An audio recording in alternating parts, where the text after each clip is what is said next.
আউযু বিল্লাহি মিনাশ শাইতানির রাজিম। বিসমিল্লাহির রহমানির রহিম। শুরু করিতেছি পরম করুণাময় মহান রব্বুল আলামিনের নামে, যিনি এই সৃষ্টি জগতের মালিক।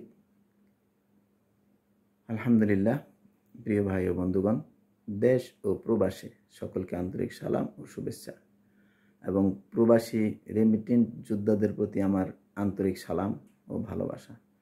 প্রিয় ভাই ও বন্ধুগণ, আপনারা নিজ নিজ পরিবারের থেকে আজ যারা প্রবাসে অবস্থান করছেন, তাদের অনেক কষ্ট, অনেক বেদনা, অনেক যাতনা। এরা একটা লম্বা সময় ডিউটি করতে হয়, উইথ পরিবার পরিজনদেরকে নিয়ে অনেক কিছু ভাবতে হয়, অনেক কিছু তাদেরকে সহ্য করতে হয়।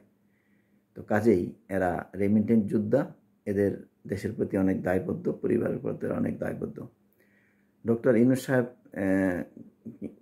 1 মাস 2 দিনের যেই রাষ্ট্র পরিচালনার পরিস্থিতি আমরা দেখছি এবং অনুভব করছি, আল্লাহ গাফুর রহিম যেন ওনার মতো বাকি লোকগুলি, এই ডক্টর আসিফ নজরুলের মতো বাকি লোকগুলি ক্যাবিনেটে থাকেন এবং তাদের থাকার জন্য সহায়তা করেন। কারণ আমরা যদি ভালো প্রশাসনিক ব্যবস্থা না পাই, তাহলে আমাদের দেশের কল্যাণ আসবে না। আমরা যদি শিক্ষিত জাতি উপহার দিতে না পারি, তাহলে আমাদের দেশে কল্যাণ আসবে না। প্রিয় ভাই ও বন্ধুগণ, আমার ভিডিওটি ভালো লাগলে অবশ্যই শেয়ার করে দিবেন। আমি আপনাদের উদ্দেশ্যে মূল্যবান কিছু কথাবার্তা বলবো এবং জনকল্যাণে বলবো, আল্লাহ রাসূলের খুশি রাজির জন্য বলবো। কোনো হিংসাত্মক এবং কোনো অরাজকতা হয় এরকম কথা বলবো না। আল্লাহ যেন আমাকে সাহায্য দান করেন। প্রিয় দেশবাসী ও প্রবাসবাসী ভাই বোনেগণ, আমাদের দেশের সরকার যদি মিডল ইস্টে বিশেষ করে আমাদের জনশক্তিকে রপ্তানি করে এবং আমাদের দেশে যে পণ্যগুলি বাজারজাত করে দেশের বাইরে প্রেরণ করে, তাহলে আমরা কিছু উপকৃত হব। উইথ আমাদের দেশে যে সমস্ত ফলমূল, শাকসবজি যেগুলি বাইরের চাহিদা সম্পন্ন, সেইগুলিকে আরও বেশি প্রসার করে উৎপাদন ক্ষমতা বাড়াতে হবে। তাহলে আমরা দেশটাকে এগিয়ে নিয়ে যেতে পারবো। এবং আমাদের যে শ্রম, আমরা যারা বিভিন্ন কাজে পেশায় নিয়োজিত আছি, এদের কর্মজীবী মানুষগুলিকে আরও ফ্যাসিলিটি দিতে হবে, যারা কর্মক্ষেত্রে সুবিধা পান এবং বাহিরে যায় দক্ষ কারিগরির দ্বারা 2 পয়সা উপার্জন করতে পারেন। ছোট্ট একটি দেশ, যেখানে মানুষ আর মানুষ, আয়তনের দিকে কম, অনেক খাদ্য সামগ্রী আমাদের বাইরে থেকে সংগ্রহ করতে হয়। এই জন্য যাদের আঙ্গিনায় কিছু গাছ, কিছু ফলজ, কিছু বনজ গাছগাছালি আবিষ্কার করে পরিচর্যা করে জনগণেরকে উপকৃত করবেন, এই আশা ব্যক্ত করছি। এবং প্রবাসে পাঠানোর জন্য, বিশেষ করে সৌদি আরবে বিরাট একটা শ্রম বাজার, বিশাল আয়তনের একটি দেশ। আমি দীর্ঘ সময় এখানে ছিলাম। এখানে আমাদের জনগণ রপ্তানি করার জন্য আমাদের বর্তমান সরকারকেও একটি জোরালো ভূমিকা পালন করতে হবে।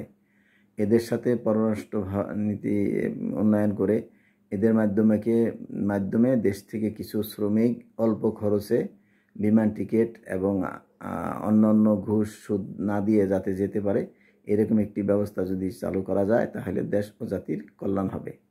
এবং সৌদি আরব একটি পবিত্র দেশ, যেখানে মক্কা ও মদিনা অবস্থিত। এখানে আমরা যদি মুসলমান দেশ হিসাবে তাদের থেকে কোনো সাহায্য এবং সহযোগিতা আশা করি এবং দাবি করি, তাহলে সৌদি সরকার অবশ্যই মেনে নেবেন।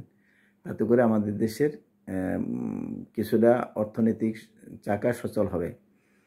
প্লাস এটি খুব সুন্দর একটি দেশ, যদিও গরমে কষ্ট হয়, কিন্তু বাংলাদেশের থেকে ভালো। তো এই দেশে শ্রমিক পাঠানোর জন্য এই সরকারের যারা পররাষ্ট্র মন্ত্রণালয়ে আছেন, তারা যেন দ্রুত একটি ব্যবস্থা নেন। কারণ মানুষ অর্থনৈতিকভাবে অনেক খারাপ পজিশনে আছেন এবং অনেকের ছেলেরা বিভিন্ন ভাবে বিদেশ যাইতে প্রস্তুত, বিভিন্ন ওয়েল্ডিংয়ের কাজ শিখে দক্ষ শ্রমিক হিসাবে নিজেকে উপস্থাপিত করার জন্য প্রস্তুত আছেন। এই লোকগুলিকে সৌদি আরবে পাঠানোর জন্য, কাতার, কুয়েতে পাঠানোর জন্য যেন সরকার অবশ্যই গুরুত্ব ভূমিকা রাখেন। এই ছিল আমার ভিডিও। আমি একটি দুঃখজনক সংবাদ বলবো। গতকালকে বৃহস্পতিবার আমি আমার বাড়ির গাটা বালাসর থেকে আমার ভগ্নিপতিকে নিয়ে একটি অ্যাম্বুলেন্সে করে যেতেছিলাম ঢাকা মহাখালী হসপিটালে। যাত্রাবাড়ি যাওয়ার পরে সেখানে প্রায় আধা ঘন্টার বেশি এই অ্যাম্বুলেন্সটি আটকা ছিল। আটকা থাকার কারণে আমি মেডিকেল পর্যন্ত আর আমার ভগ্নী পৌঁছাইতে পারি নাই জীবিত। ওখানে নেওয়ার পরে তারা মৃত্যু ঘোষণা করলেন এবং একটা অ্যাম্বুলেন্স রাত্রের পৌনে একটার দিকে কি একটার দিকে এই জ্যামে পড়তে হলো, আল্লাহ জানি না ওনার হায়াত এখানেই শেষ ছিল কিনা। এবং এটা আমার হৃদয়কে অনেক আহত করেছে যে একটা অ্যাম্বুলেন্স নিয়ে যাওয়ার কোনো রাস্তা ছিল না, এরকম একটা চৌরাস্তার ভিতরে গাড়িটা এমন জ্যামে পড়লো যে নির্বাক হইয়া আমি নিজে গাড়ি থেকে নিচে নেমে কিছু গাড়িদেরকে জিজ্ঞাসা করলাম যে এই সময় এরকম কেন, কয় জানি না। কেউ বললো যে সেনাবাহিনীকে বলা হয়েছে যে সামনে জাম কেন, এরাও বলে জানি না। তো রাত্রের একটার পরে যদি একটি রাস্তা শহরের উন্মুক্ত না থাকে, জ্যামে পড়ে একজন রুগী নিয়ে হসপিটালে পৌঁছাতে পারলাম না, এটা দুর্ভাগ্যজনক। এটা আমাকে অনেক কষ্ট দিয়েছে। আমার ভগ্নিপতি আবুল কালাম হাওলাদার বেঁচে নাই, ওনাকে আল্লাহ যেন জান্নাতবাসী করেন।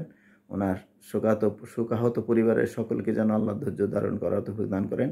এবং প্রিয় ভাই ও বন্ধুগণ, ট্রাফিক ব্যবস্থাকে সুন্দর সাজান যাতে কোনো রুগ্ন অথবা কোনো মুমূর্ষু রুগী যাতে যাতায়াত করার জন্য সুব্যবস্থা পান। এমপি মন্ত্রীরা রাস্তায় 10 মিনিট 5 মিনিট কোথাও রুকা থাকেন না, উল্টা রাস্তাটা চলেন, তাদেরকে সুযোগ সুবিধা দেওয়া হয়। এর থেকে বেশি মূল্যায়ন করা উচিত দেশের সাধারণ নাগরিককে, যারা মেডিকেলগুলিতে যাওয়ার জন্য রাস্তায় ঘন্টার পর ঘন্টা আটকা পড়তে হয়। এদেরকে যেন আল্লাহ সাহায্য করেন।